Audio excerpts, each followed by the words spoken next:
আরামবাগের সর্বপ্রথম NABH মান্যতাপ্রাপ্ত nursing home এবং NABL মান্যতাপ্রাপ্ত প্যাথোলজি এবং আয়ুষ্মান ভারত প্রকল্পের সুবিধা প্রদানকারী নার্সিং হোম সম্মুক্তা হেলথ কেয়ার। বিগত 11 বছর ধরে আপনাদের বিশ্বাসের সঙ্গী। ঠিকানা বসন্তপুর মোড়, আরামবাগ, হুগলি। বকেয়া ট্যাক্স 7 দিনের মধ্যে আরামবাগ পৌরসভায় জমা না দিলে আইনানুগ ব্যবস্থা নেওয়া হবে। আরামবাগ পৌরসভার সর্বত্র অনুন্নয়নের চিত্র, মানুষ নাজেহাল। সব জেনেও এতদিন তৃণমূল পরিচালিত পৌর বোর্ড নাকে তেল দিয়ে দিবানিদ্রায় ব্যস্ত ছিল। বিজেপির সরকার গঠন হওয়ার পর থেকেই ওই পৌর বোর্ডের চেয়ারম্যান, ভাইস চেয়ারম্যান সহ তৃণমূলের কাউন্সিলররা পৌর কার্যালয়ে আসাই বন্ধ করে দেন। ফলে কার্যত প্রশাসনিক অচলাবস্থা তৈরি হয়ে পড়ে। এই অবস্থায় আসরে নামেন আরামবাগ বিধায়ক হেমন্ত বাগ ও পুরসুরার বিধায়ক বিমান ঘোষ। তারা বৈঠকের পর বৈঠক করেন এক্সিকিউটিভ অফিসারদের সঙ্গে। শেষ পর্যন্ত আরামবাগ পৌরসভার পৌর বোর্ড ভেঙে দেওয়া হয় এবং সরকারিভাবে প্রশাসকের হাতে প্রশাসন চালানোর দায়িত্ব অর্পণ করা হয় ডেপুটি ম্যাজিস্ট্রেট সমর দত্তর কাছে।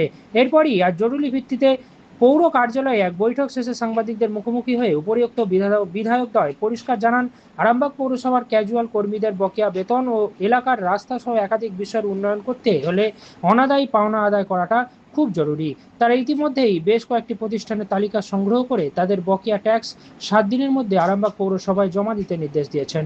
অন্যথায় তারা বাধ্য হবেন আইনানুগ ব্যবস্থা গ্রহণ করতে। আরও কি জানালেন শুনুন। আরামবাগ টাইমসের রিপোর্ট। হবে আরামবাগ পৌরসভায় কি আপনারা বোর্ড গঠনের পরেই কি সমস্ত কিছু কাজকর্ম শুরু হবে? দেখুন, আপনারা দেখেছেন যে আরামবাগ পৌরসভা দীর্ঘদিন ধরে অচলাবস্থা হয়ে পড়েছিল। সরকারের নির্দেশ অনুযায়ী এখানে প্রশাসক বসানো হয়েছে। প্রশাসক বসেছে গত 1 সপ্তাহ থেকে 10 দিন হচ্ছে। তাও মনে হচ্ছে তার থেকে একটু কম সময় হবে। আমরা চেষ্টা করছি খুব তাড়াতাড়ি কাজগুলো শুরু করে দেওয়া। ইতিমধ্যেই আজকের কিছু কাজ আমরা আগামী কয়েকদিনের মধ্যে সেগুলো নতুন করে টেন্ডার করে এবং তার ডিপিআর রেডি করে আমরা রেডি করে পাঠানো হয়েছিল এবং সেগুলো অ্যাপ্রুভ হয়েছে। নতুন করে টেন্ডার করিয়ে কারা কোথায় কী কাজ করবে সেই কাজগুলো আমরা করব। ক্যাজুয়াল স্টাফেদের মাইনে নিয়ে কি সমস্যা হতে পারে এরপর? দেখুন, সমস্যা একটা তো ছিল। আপনারা জানেন যে গত 4 মাসে আরামবাগ পৌরসভার বর্তমান যে পরিস্থিতি ছিল বা আছে, আমরা 1 মাসের এখানে স্টাফেদের মাইনে দিতে গেলে প্রায় 68 লক্ষ টাকা আমাদেরকে দিচ্ছি। 4 মাসের অর্থাৎ আমরা যদি আগস্ট, সেপ্টেম্বর, অক্টোবর, নভেম্বর এই 4 মাসের মাইনে দিতে যাই প্রায় 3 কোটি টাকার কাছাকাছি, 2.5 থেকে 3 কোটি টাকার কাছাকাছি মাইনে দিতে হবে। পৌরসভার অনফান্ড ছিল।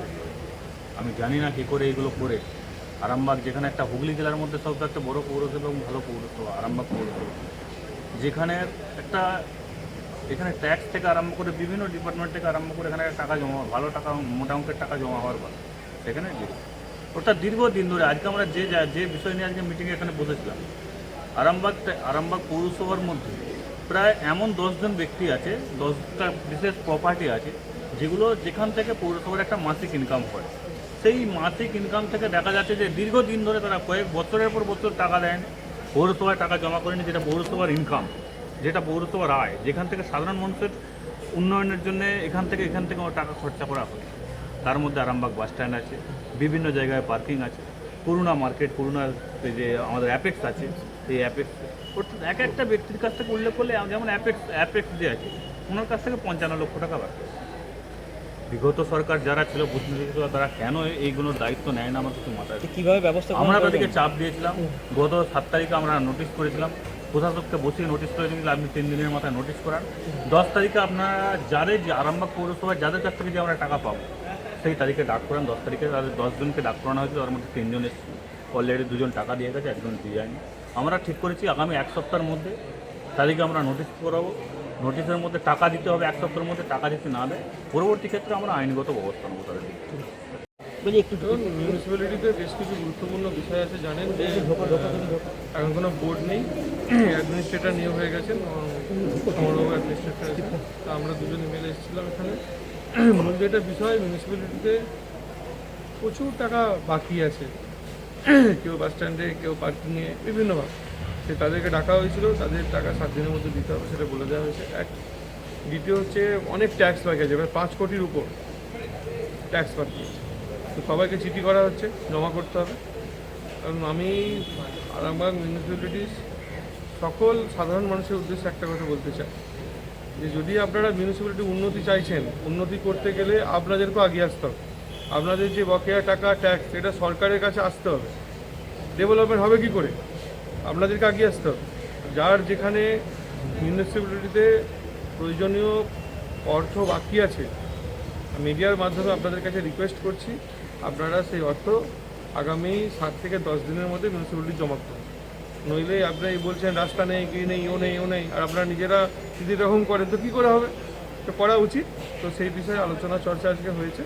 তো আগামী দিনে এই মিউনিসিপ্যালিটিতে যেভাবে খারাপ অবস্থা আছে, এখান থেকে টেনে তুলে মিউনিসিপ্যালিটিকে সত্যিকারের পৌরসভা হিসাবে দাঁড় করানোটা আমাদের মূল লক্ষ্য।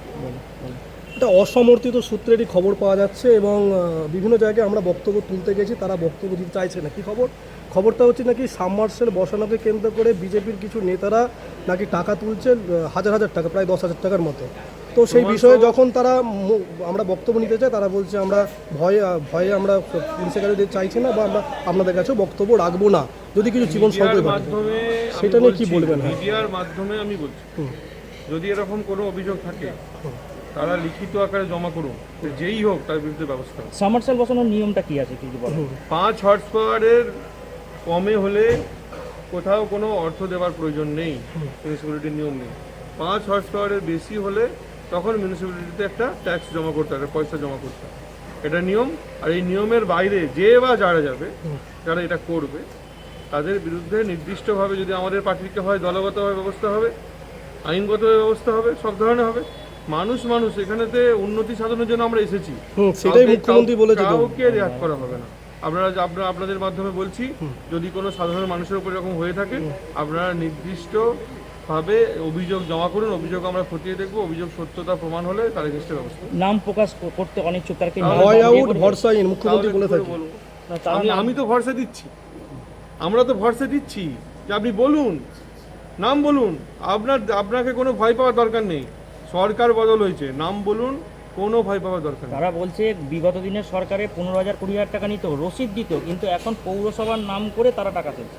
এই সবেমাত্র 2-2.5 মাস আমরা এখানে এসেছি, জানি না কে বলছে, আমার জানা নেই। এটা নিয়ে বেশি কথা হচ্ছে। আমি আবার বলছি, যদি এরকম হয়ে থাকে, কিভাবে সাহস পাচ্ছে সেটাই দলের নাম দিয়ে সহ অভিযোগ জমা করুন, নিশ্চিতভাবে ব্যবস্থা হবে। ধন্যবাদ। বিশ্বাস শুধু একটা শব্দ নয়, এটা একটা পরিবারের নিশ্চিন্ততার নাম। আপনার দুশ্চিন্তা আমাদের চিন্তার কারণ, তাই ভরসা রাখুন সম্মুক্তা হেলথ কেয়ারে। এবার আরামবাগে 24 ঘন্টা অত্যাধুনিক কার্ডিয়াক ক্যাথল্যাব।